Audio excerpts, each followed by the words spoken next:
Hello, hustlers, dreamers, and trailblazers. Welcome to another episode of the Full Time Hustler Podcast, the place where grit meets growth, where tenacity talks, and where every setback is just a setup for an even greater comeback. I'm your host, Jason Feemster, a fellow entrepreneur, a lifelong learner, and your guide on this journey into the heart of true entrepreneurship. Today, we're diving deep into a topic that touches every one of us who dares to dream and do the resilient hustler, bouncing back from failure. Whether you're in the thick of it, coming out of a rough patch, or just want to arm yourself for the future, this episode's for you. Failure. It's a word that's as feared as it's inevitable. In the startup scene, it's a shadow that follows every bright idea, every bold move. But here at Full Time Hustler, we know there's more to the story. We know that within every failure lies the seed of growth, of resilience, and yes, of eventual success. In this episode, we'll peel back the layers of failure, look it straight in the eye, and learn how to come back stronger. We'll bring facts to the forefront, dispelling myth and embracing the reality of entrepreneurship with statistics that'll surprise you, strategies that'll inspire you, and stories that'll transform the way you see your journey. I'll also share insights from founders, investors, and lenders who've seen it all and lived to tell the tale. Plus, we'll talk about the tools that can help you bounce back, including innovative software and apps that are changing the game for hustlers everywhere. So, whether you're tuning in from your office, your car, or your last nerve, take a breath. You're in good company. Today, we're not just talking about failure, we're talking about fighting back. We're talking about the resilience that runs in the veins of every person who's ever had the courage to say, I will try again tomorrow. Let's get started. If you're an entrepreneur, the word failure isn't just something you've come across in articles or podcasts. It's a tangible outcome you've likely faced or feared. Let's lay down some real talk. The statistics on startup success are sobering. Did you know that according to the data from the Bureau of Labor Statistics, about 20% of new businesses failed during the first 2 years of being open, 45% during the first 5 years, and 65% during the first 10 years? Only 25% of new businesses make it to 15 years or more. Now, those numbers might sound daunting, but there's a silver lining here that doesn't get talked about enough. Each number represents not just an end, but also a beginning, a chance to start anew with more knowledge and experience than before. That's the essence of the entrepreneurial spirit, isn't it? To look at the face of adversity and see opportunity. The mythology of the startup world often glorifies success and vilifies failure. We see highlight reels of unicorn companies and overnight successes. But what we don't see is the bloopers, the outtakes, and the mistakes that are just as much a part of the story, if not more. But let's bust a myth right here, right now. Failure does not make you a permanent failure in the business world. Quite the opposite. The most successful entrepreneurs know that failure is a form of tuition. It's the price you pay for the education you can't get anywhere else. This is why at Full Time Hustler, we don't just share successes, we dissect the failures because that's where the juice is. That's where growth happens. So, why do startups fail? A study by CB Insights lists the top reasons: no market need, ran out of cash, not the right team, got outcompeted, pricing and cost issues, and user unfriendly products, among others. Knowing this, we can start to build our comeback strategies on solid ground, on the understanding that each of these reasons is not just an endpoint, but a signpost for a new direction. In our following segments, we'll explore the resilience needed to face these challenges head on. We'll talk about the psychological impact of these failures and how bouncing back requires more than just a stiff upper lip.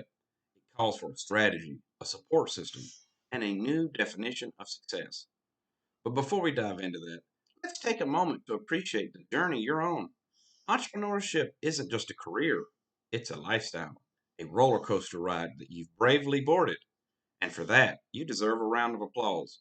Not just when you win, but also when you're brave enough to start again after a fall. Moving forward from the reality of failure, let's talk about the heart of our discussion today: resilience. Resilience is that indefinable quality that allows some people to be knocked down by life and come back stronger than ever. Rather than letting failure overcome them and drain their resolve, they find a way to rise from the ashes. Psychologists have identified some of the factors that make someone resilient: a positive attitude, optimism, the ability to regulate emotions, and the ability to see failure as a form of helpful feedback. Yes, resilience means accepting that failure is part of the entrepreneurial fabric just as much as risk and innovation are. But how do you develop this mindset? It starts with a shift in perspective. Consider the story of Thomas Edison and his 1,000 attempts at inventing the light bulb. When a reporter asked, "How did it feel to fail 1,000 times?"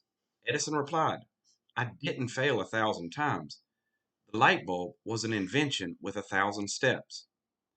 Great success is built on failure, frustration, and even catastrophe. And what about modern day entrepreneurs? Take the story of Airbnb's founders. In 2008, they sold novelty cereal boxes to stay afloat when investors weren't biting.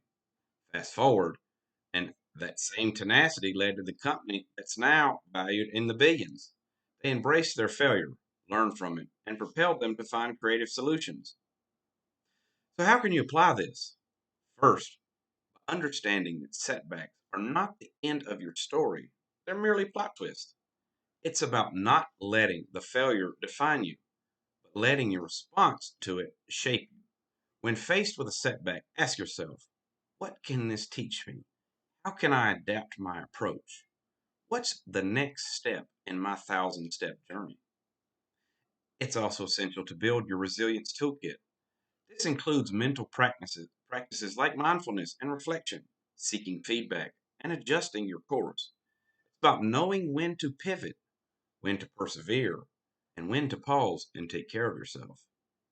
But it's not just a mindset, it's also about action. It's about taking that feedback and using it to map out a new course. After a business setback, a resilient entrepreneur doesn't just lick their wounds, they dissect the experience. What went wrong? What could have been done better? Was it the product, the market timing, the execution? Or perhaps it was something more subtle, like company culture, customer service. Now let's talk about coping. The aftermath of failure is a storm of emotions: frustration, disillusionment, and often a hit to your self esteem. It's essential to acknowledge these feelings rather than bottle them up. Talk to peers, seek mentors, engage with your support system.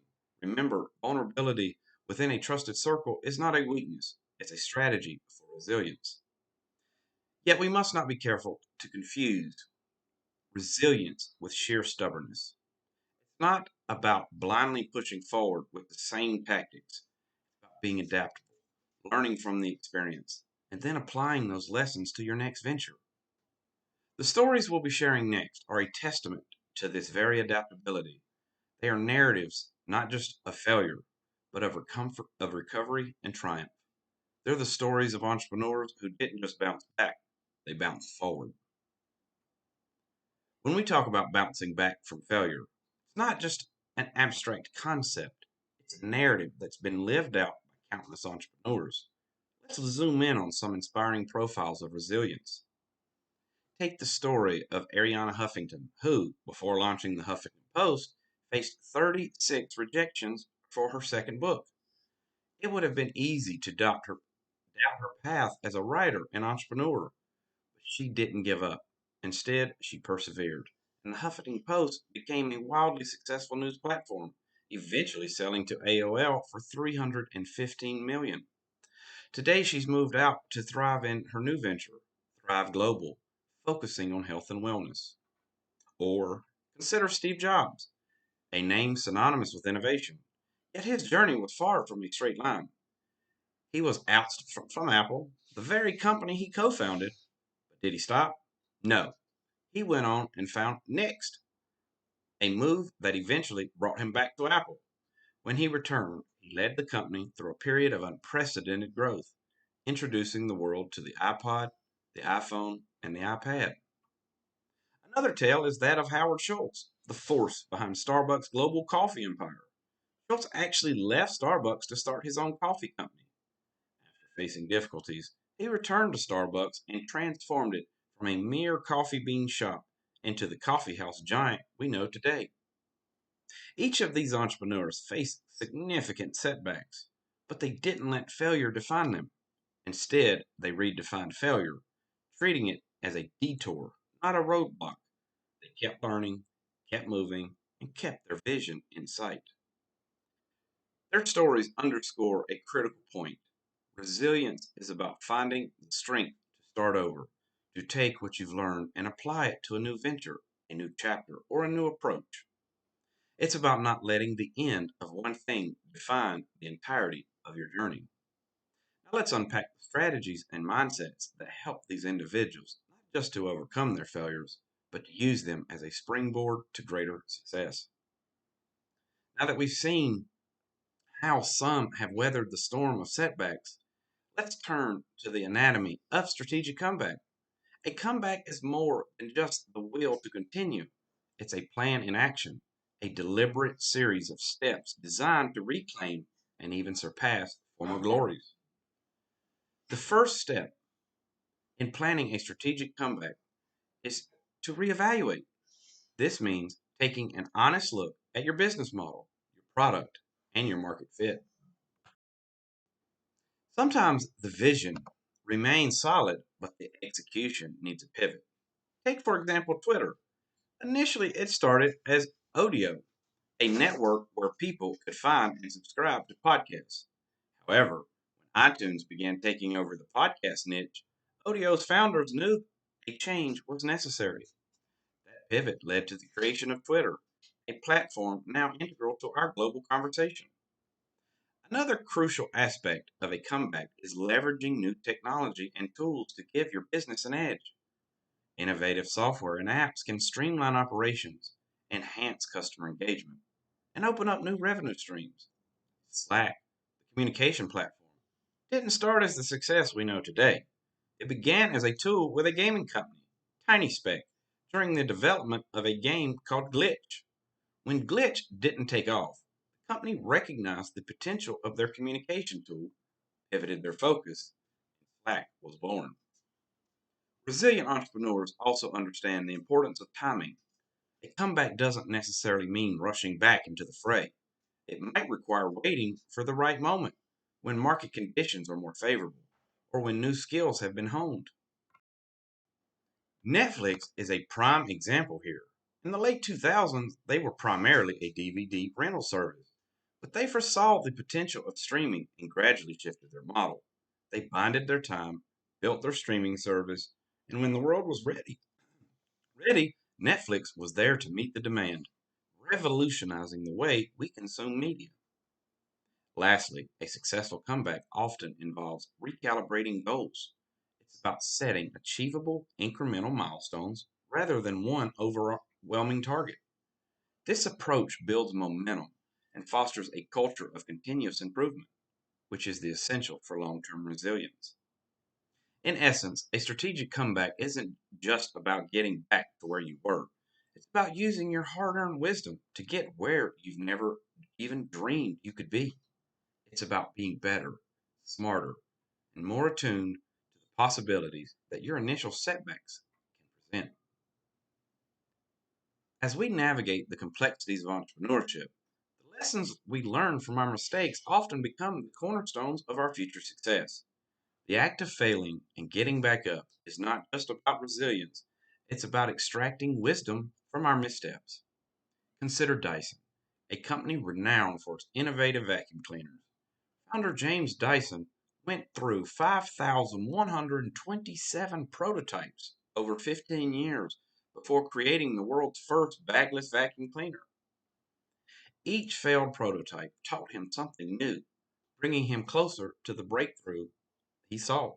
Today, Dyson is a multi-billion-dollar company, and it's all because Dyson himself embraced every mistake as a valuable lesson.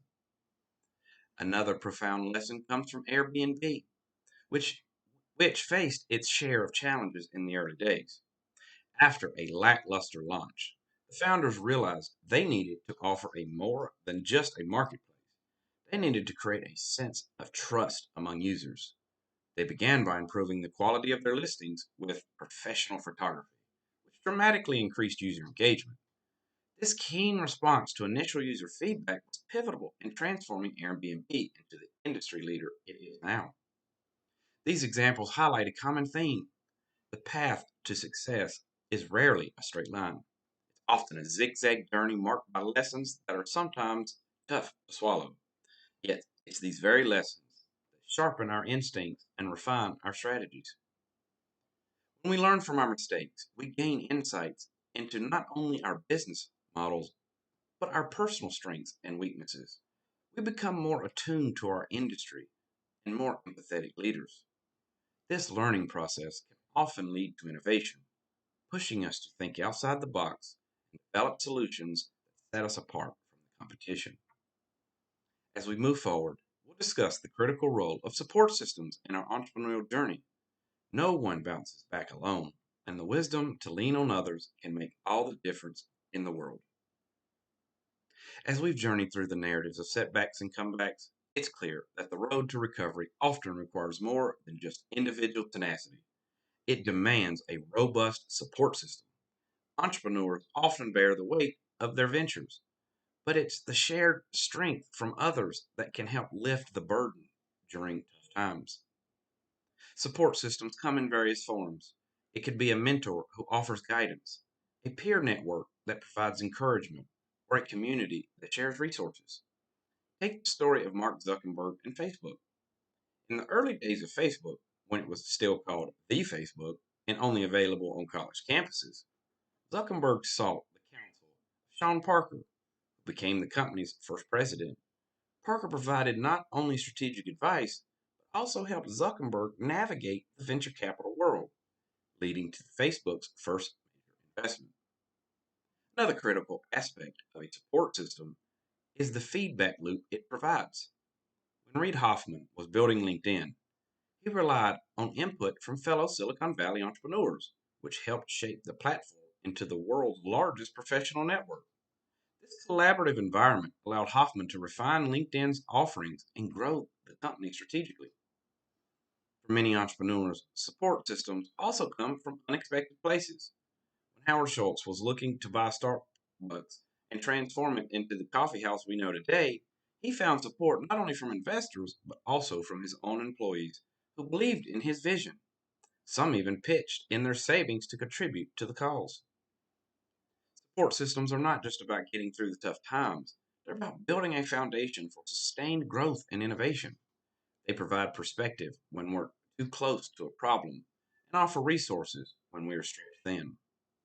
Remember, the entrepreneurial journey is not a solo mission, it's a collective expedition, with each member playing a crucial role in navigating the waters of business. As we continue, we'll explore how these networks not only contribute to our resilience, but also be instrumental in our financial recovery strategies, which is what we'll delve into next. With the groundwork of support systems laid, we turn our focus to the financial aspect of making a comeback. After a business failure, one of the most daunting challenges is financial recovery. But just as we've learned to adapt and pivot in strategy and mindset, so too must we be agile with our financial strategies. The first step in financial recovery is often reassessment of the current financial state. It's crucial to understand fully where you stand after a setback. This means taking a hard look at the numbers, debts, assets, and cash flow. From there, you can begin to build a plan. This plan may involve restructuring debts, seeking new forms of investment, or adjusting your operational cost. Let's consider the funding options that can fuel a comeback. Traditional loans might be a go to, but in the wake of failure, they might not be accessible. This is where alternative funding, such as angel investors, crowdfunding, and venture capital, can play a role. Platforms like Kickstarter and Indiegogo have become launchpads for products and businesses post failure, allowing entrepreneurs to tap into a community that's willing to support and fund innovation. Bootstrapping is another path where growth is fueled through internal cash flow without external investment. This approach forces a business to focus on customer satisfaction and revenue from the get go, often leading to a more sustainable business model. It's how Spanx founder Sarah Blakely maintained 100% ownership of her company while growing it into a billion-dollar business. Let's not overlook the power of strategic partnerships. Aligning with other businesses or entering into joint ventures can provide the necessary resources and market access to jumpstart growth. A strategic partnership was key for Spotify's expansion. By partnering with mobile providers and hardware manufacturers, they were able to reach new users and scale up rapidly. Recovering financially from a business failure is not just about finding money to start over. It's about reimagining your business model to be more resilient. It's about financial discipline, creative funding, and strategic growth. And above all, it's about learning from past financial missteps to build a stronger, more sustainable financial foundation for your business. As we move forward, we'll discuss redefining success because sometimes the greatest triumphs comes not from financial gains, but from the lessons learned and the impact made. In the wake of a business setback, after we've navigated the emotional and financial recovery, there comes a time for reflection and, often, a redefinition of what success truly means. This introspection can lead us to more profound, more fulfilling measures of success beyond revenue and market share. Consider the notion of success that prevails in society: rapid growth, high profitability, and market domination. But if there's anything our journey through failure teaches us, it's that success is multifaceted. For many, it becomes about creating a business that aligns with personal values, makes a positive impact on the community, or achieves a work life harmony that was previously missing. Take the founder of Patagonia. He built a company that not only stands as a successful business, but also as a leader in environmental activism. Success for Patagonia is as much about preserving the natural world as it is about profit margins. Redefining success might also mean focusing on smaller, consistent victories. For a local coffee shop, it might be the number of regular customers who say that cup of coffee is the best part of their day.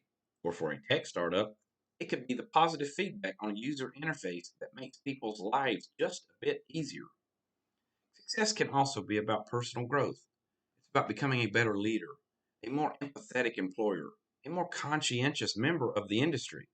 It's about the respect gained from peers when you've weathered the storm and come out the other side with your integrity intact. And let's not forget about the success that comes from the sheer joy of hustle, the thrill of creating something from nothing, of innovating, of disrupting the status quo. That passion, that drive, is a form of success in itself. So, as we redefine success, we recognize that it's not a one size fits all concept. It's deeply personal, and it evolves just as we do. The setbacks we face can act as a catalyst for this redefinition, giving us a clearer vision of what we're truly striving for in our entrepreneurial journey. With this expanded view of success, we can approach our ventures not just as businesses, but as reflections of our values, our passions, and our contributions to the world. That is the true hallmark of the resilient hustler. As we draw this episode to a close, let's reflect on the ground we've covered. We've seen the sobering realities of startup statistics, the myths surrounding failure, and the profound resilience it takes to bounce back. We've heard stories of those who faced setbacks head on and emerged stronger. We've discussed the importance of a strategic approach to comebacks, the invaluable lessons learned from mistakes, and the critical role of support systems. We've also explored the financial strategies that can put us back on the map and the deeply personal journey towards redefining what success means post failure. Each of these facets combines to form the multifaceted experience of the entrepreneur. Remember, the path of entrepreneurship is never a straight line. It's a winding road with highs and lows, with victories and lessons. If you're facing a setback right now, know that it's not the end of your story. It's simply a twist in the plot, a chance to grow, to learn, and to come back stronger. As a resilient hustler, your journey is about more than just the destinations you reach. It's about the resilience you build, character you forge, and the impact you make along the way. The failures, They're just part of the rich tapestry of experiences that shape your unique entrepreneurial story. So take the insights from today's stories and conversations and use them as fuel for your own resilient hustle. Stand firm in the faces of challenges, adapt and advance. And above all, keep hustling, keep dreaming, and keep believing in the power of your vision. Thank you for joining me on this episode of The Full Time Hustler. I'm Jason Feemster, and it has been an absolute pleasure to explore the resilient spirit of entrepreneurship with you. Until next time, keep pushing forward, keep reaching for those stars, and remember, every setback is just the beginning of a comeback story waiting to be written.